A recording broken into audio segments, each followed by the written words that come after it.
In a world that often feels divided and loud, kindness can seem small, perhaps even fragile. But what if compassion is actually one of the strongest forces that we have?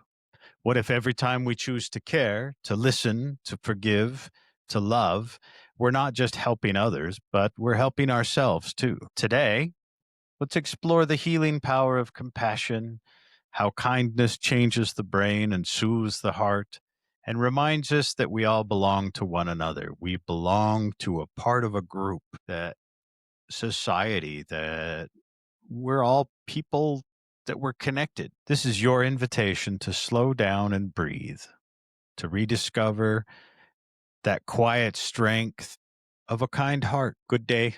I am Lee Perry. I am the Pirate Therapist. I would like to welcome you here to my podcast, and I would like to thank you for joining me and listen to me ramble about things that I feel can make the world a better place. What compassion really is and isn't is something that I would like to discuss. How empathy is built into our brains and bodies, and why it's essential for connection and well being. When we think about compassion, we often picture big acts of kindness, someone donating to charity, helping a stranger, or comforting a friend through loss. But compassion is much simpler and much deeper than that. At its core, compassion is an awareness of another's suffering. Or, as I've said in other episodes, the definition that I like is one's desire to alleviate someone else's pain or suffering, a desire to ease that pain. It's not just feeling sorry for someone, it's the moment that your heart says, I want to help. And what's beautiful about that is this: compassion isn't something we have to learn from scratch. It's already built into us. Neuroscience tells us that humans are wired for empathy. Inside our brains are what scientists call mirror mirror neurons. I can talk, I promise. Cells that activate both when we perform an action and when we see someone else perform it. That's why you might flinch when you see someone stub their toe or tear up during a sad movie. Your brain is mirroring their experience. Empathy is our biological bridge to one another. It's the reason we feel joy when others feel happy, or sorrow when someone's hurting. It connects us beyond words. It's a quiet signal that says, I see you and I understand. When empathy meets action, that's compassion. And what turns a feeling into force, a force that can heal relationships, communities, and the world around us. Across every culture, compassion has been seen as sacred. Ancient teachings from Buddhism, Christianity, Islam, Judaism, even Stoic philosophy all share one common thread: that to care for others is the highest expression of what it means to be human. Modern science agrees. Research from places like Stanford and Harvard have shown that compassionate people tend to live longer, have lower stress levels, and experience greater happiness, not because they never suffer, but because their hearts stay open. So here's something for you to think about, something to ponder. When you comfort someone else, your own brain releases oxytocin. That's the bonding hormone. That's the connecting hormone that we have that helps us come together with others. It's the same chemical that floods a parent when they're holding a newborn. It calms the nervous system, it lowers the blood pressure, and literally helps the heart heal. Compassion doesn't just help others, it helps us. It reminds your body and your mind that connection is safe, that you're not alone, and that goodness still exists in the world. In a time when so many people feel isolated, unseen, or disconnected, compassion becomes an act of quiet rebellion. It's saying, I will not let the world make me numb. It's choosing to care even when it's easier not to. We have a lot of examples in the world right now. And here in the United States, it feels like maybe there's less compassion than there should be, especially right now. But compassion at its essence is what ties us together. It's what turns strangers into friends, pain into purpose, and fear into understanding. It's what keeps our humanity alive. Even small acts of kindness can improve mood, reduce stress, and create a cycle of emotional healing in communities. So perhaps right now, when the government is struggling to act in a compassionate way, we as individuals can. We can step up and we can do something to help the people around us. If we come together as communities and step up and show compassion for one another, we become less reliant on the government. We become more reliant on each other. Personally, I think that's probably a good thing. Have you ever noticed how one small act of kindness can completely change your day? Maybe someone held the door open for you when your hands were full. Maybe a friend sent you a message out of the blue just to say, hey, I was thinking about you. Or maybe it was something as simple as a stranger's smile when you really needed one. Kindness doesn't have to be grand to be powerful. In fact, it's often the smallest gestures that carry the most meaning because kindness is contagious emotionally, biologically, and socially. That law of reciprocity. When someone shows us kindness, something happens inside. Our brain releases dopamine. We like dopamine. And serotonin, the same chemicals that elevate our mood and make us feel safe and happy. And here's the amazing part. When you are kind to someone, your brain releases those same chemicals. Yes, the act of giving kindness benefits the giver just as much as the receiver. It's nature's way of rewarding connection. So when you do something kind, you're not just brightening someone else's world. You're literally helping your own nervous system. You're telling your body, I'm safe, I'm connected, and life still has beauty. It doesn't stop there, though. Kindness spreads. Studies from the University of California, Berkeley, found that when one person experiences kindness, they're far more likely to show kindness to others, sometimes even days later. It's what researchers call a moral contagion. One smile leads to another, one good deed inspires the next.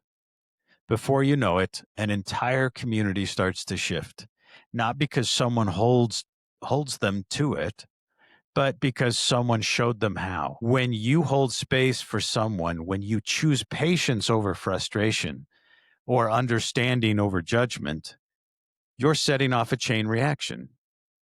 You're starting a wave that you may never see, but that ripple keeps going. It keeps moving long after you've walked away. When you're no longer part of that anymore, people one, two, three, maybe even more times removed from what action started it that you did, it can still continue on. When there's a quiet interchange that kindness brings, because every time you choose kindness, especially when it's not easy, you're also sending a message to yourself. You're saying, I am someone who can bring light. I can bring positivity to the people around me.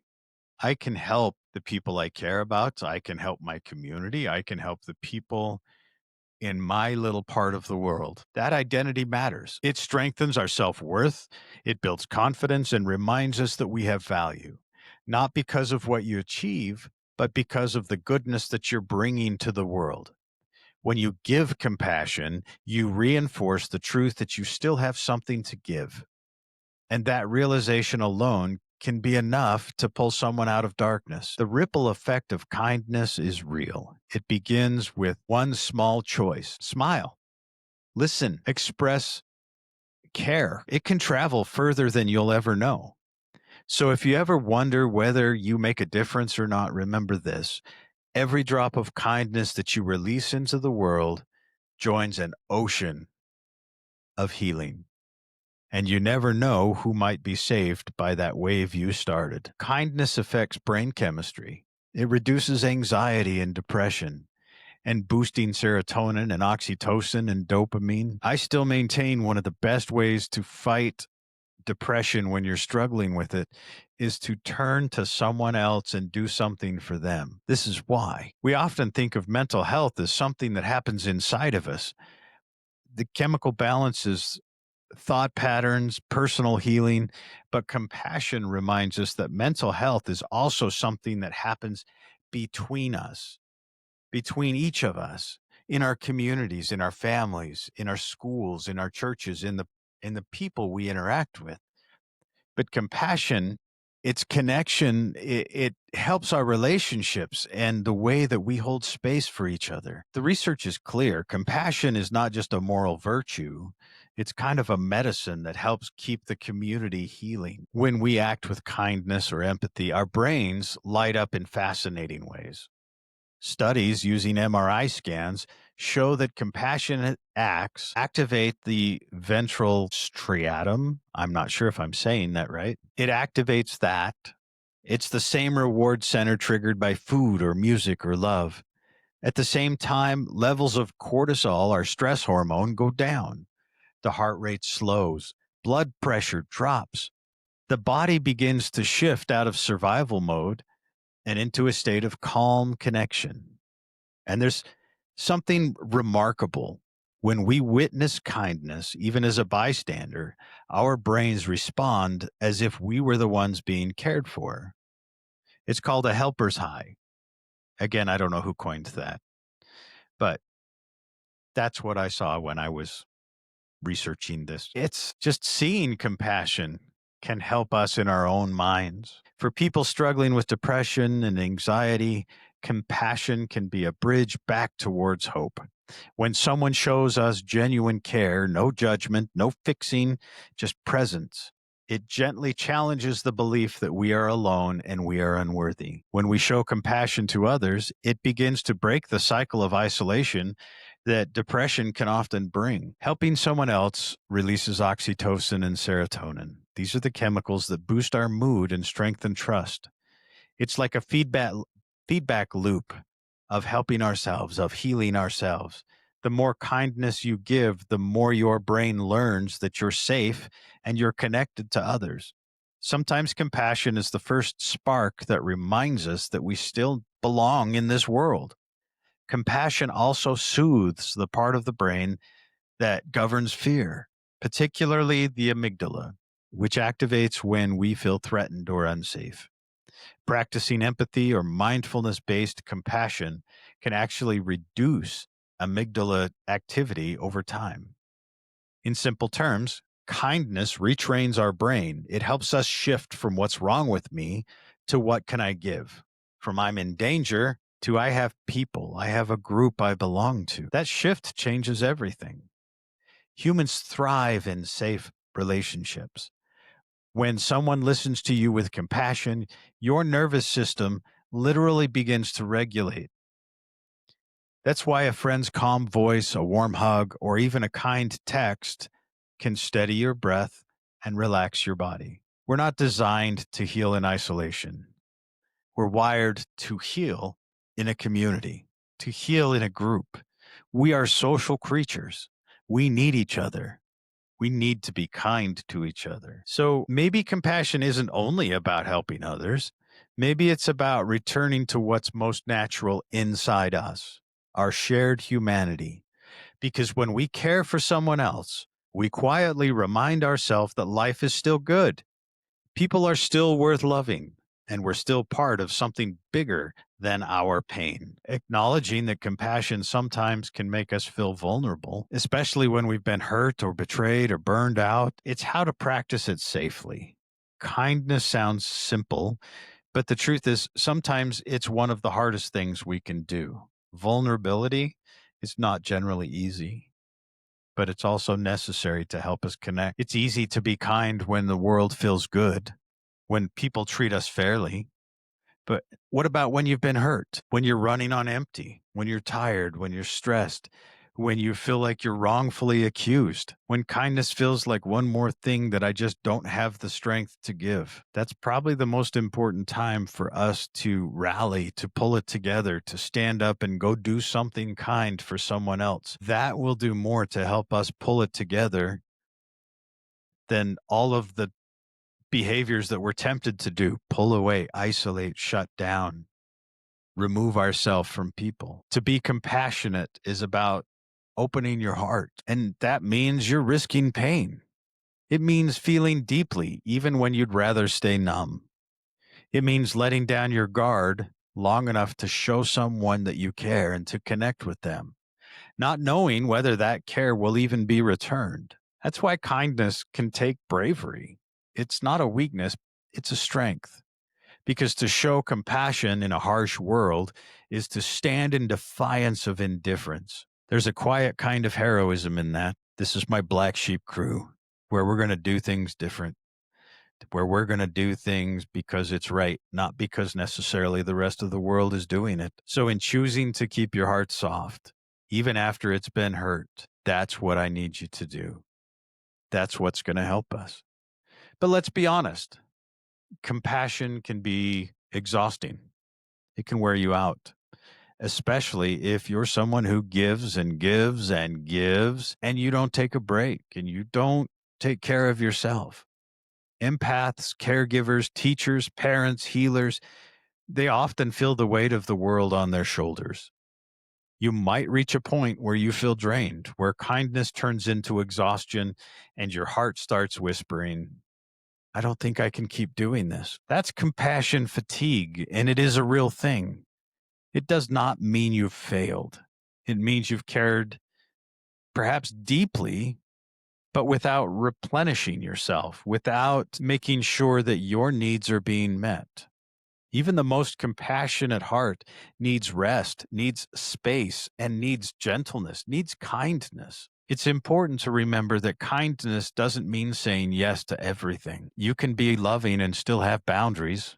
You can still care deeply and protect your energy. Sometimes the most compassionate thing you can do for yourself and for others is to step back, to say, I need a moment to refill my cup. Because if you're running on empty, your kindness can lose its authenticity. True compassion flows best from a grounded and centered heart. So rest when you need to. Breathe.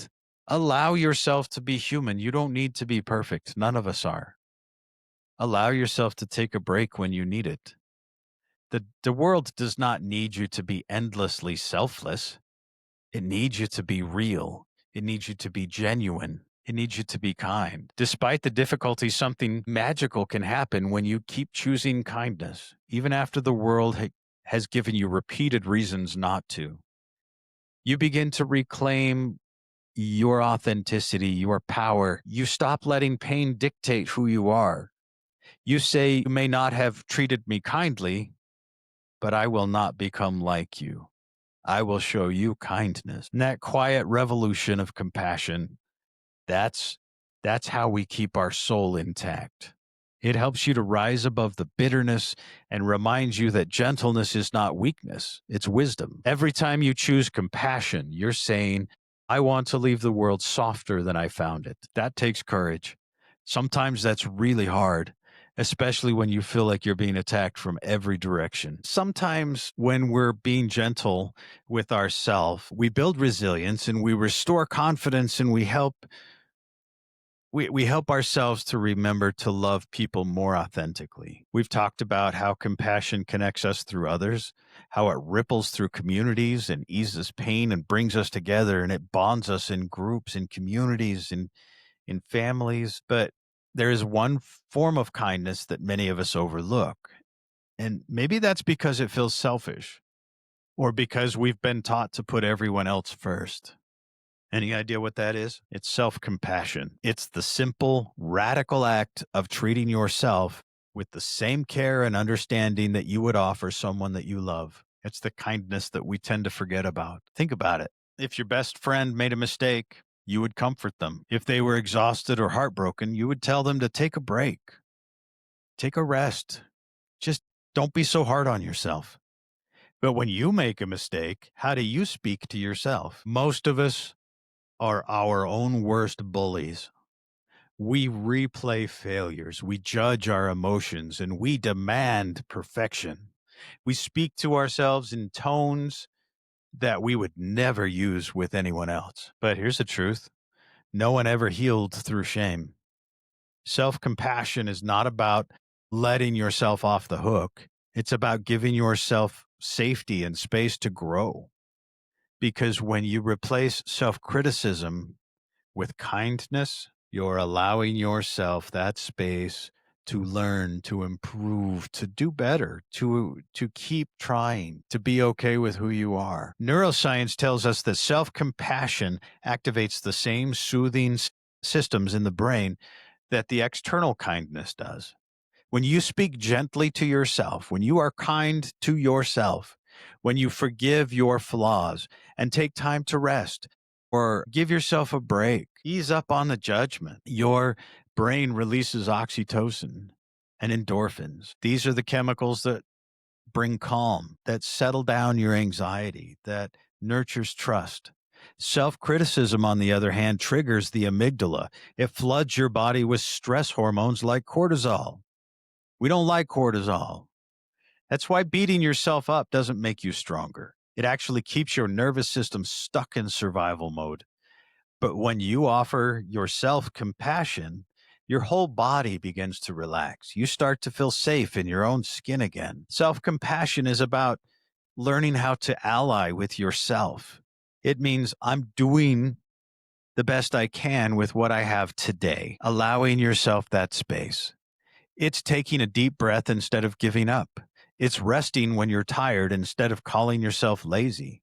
It's realizing that you deserve the same tenderness that you give to others. Sometimes that begins with small rituals. Write yourself a note. Tell yourself, wow, I did okay at that.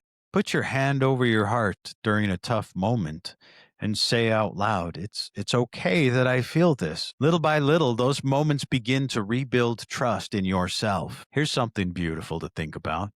The more compassion you show yourself, the more freely you can show it to others. When you stop judging your own pain, you stop judging theirs. When you learn to forgive your own humanity, you start seeing everyone else's just a little more gently too.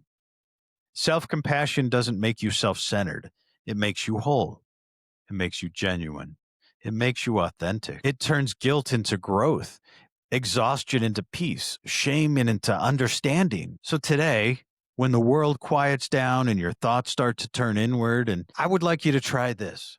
Speak to yourself the way you would speak to a close friend. Be gentle, be kind.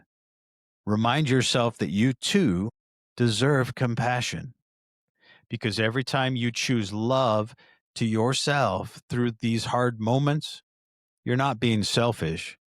You're practicing the very essence of healing yourself, of doing better. There are practical ways to weave kindness into your everyday life, from small gestures to community action, and how compassion gives life deeper meaning and belonging. We've explored compassion and how it connects us. We've talked about how kindness heals the mind and the body, how caring for others and ourselves can transform the way we live. But now comes the most important part. How do we take compassion from something we feel to something we live every day? Because compassion isn't a moment, it's a mindset. It's not something you switch on and off. It's something you nurture until it becomes part of who you are. Compassion begins in small choices. It's pausing before you react. It's listening fully when someone needs to be heard. It's offering patience to the stranger in front of you at the grocery store. It's also choosing not to feed into negativity.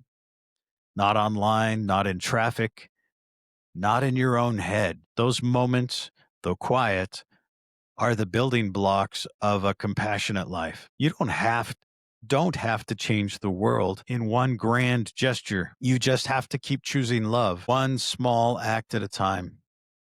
Because each time you choose kindness, you make it easier the next time. And slowly, the habit of compassion begins to shape not only who you are, but your world around you, the people you interact with. Make that ripple grow. Imagine every person listening were to do one extra kind act this week, a word of encouragement, a genuine compliment, a moment of patience. It might not seem like much, but those small moments, that's how everything starts. That can carry power. These ripples, they travel through families, through workplaces, through communities. reaching people that we may never meet. And sometimes, when someone's having the hardest day of their life, that one act might be the one thing that helps them hold on. That's how compassion changes the world. It quietly, persistently, one person, one small act at a time. When we live with compassion, something shifts inside of us. We stop seeing life as me versus them. We start realizing that we're all just trying to find peace. We all want to be seen, to be understood. Kindness dissolves the walls that fear and pain build. It reminds us that we belong to each other, that we are a community, that our stories are all part of the same human tapestry. And in that belonging, mental health begins to flourish because safety, trust, and love, these are the soil where all of this healing grows. So, how do you live a compassionate life? Start simply. Every morning, just ask yourself, how can I bring a little more kindness into my world today? It might be a smile. It might be just taking a breath instead of saying something that pops into mind. It could be choosing to forgive. It could be offering compassion to yourself, allowing yourself to not be strong enough in every moment where maybe you just say, okay, I need a break. Allow yourself to rest. Set some boundaries so you don't get trampled. Perhaps remind yourself that you're doing enough because compassion isn't just something you give, it's something you become. If there's one thing I hope you take from today, it's this: compassion is not weakness, it's strength, softness, courage. It's all woven together. It's how we heal ourselves and how we heal the world. So go gently today. Be kind to others. Be kind to yourself. Reach out to someone that you are close to. Maybe you know them, maybe you don't, but maybe they're in your proximity. You never know whose life you might touch, but do something kind. You might even make a difference to yourself. Thank you for spending this time with me today, for opening your heart and listening, and for being part of this conversation about kindness. In a world that often moves too fast, it's easy to forget how powerful kindness can be. But every moment of compassion, no matter how small, has the power to heal something somewhere. And it starts that ripple effect. Maybe today's episode reminded you of the strength that it takes to stay soft, stay kind. Maybe it inspired you to forgive or to reach out, or maybe to just sit back, relax, and breathe a little easier. Whatever it stirred into you, hold on to that because compassion is more than an emotion, it's a way of being. And how we make the world gentler, safer, and more connected. It begins with you.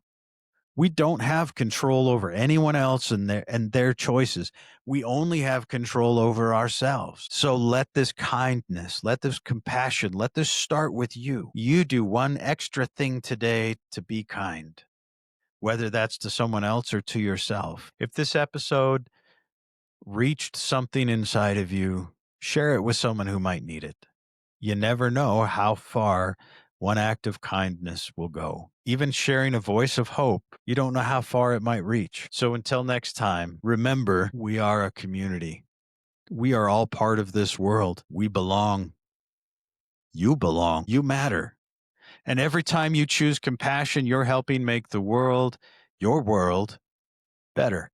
Not just for you, but for everyone that you come in contact with. So for this week, I want to say thank you once again for joining me. You have a wonderful week. Do something kind. Reach out to someone. Let them know you see them. Let them know you hear them. And I will talk to you again next week. Until then.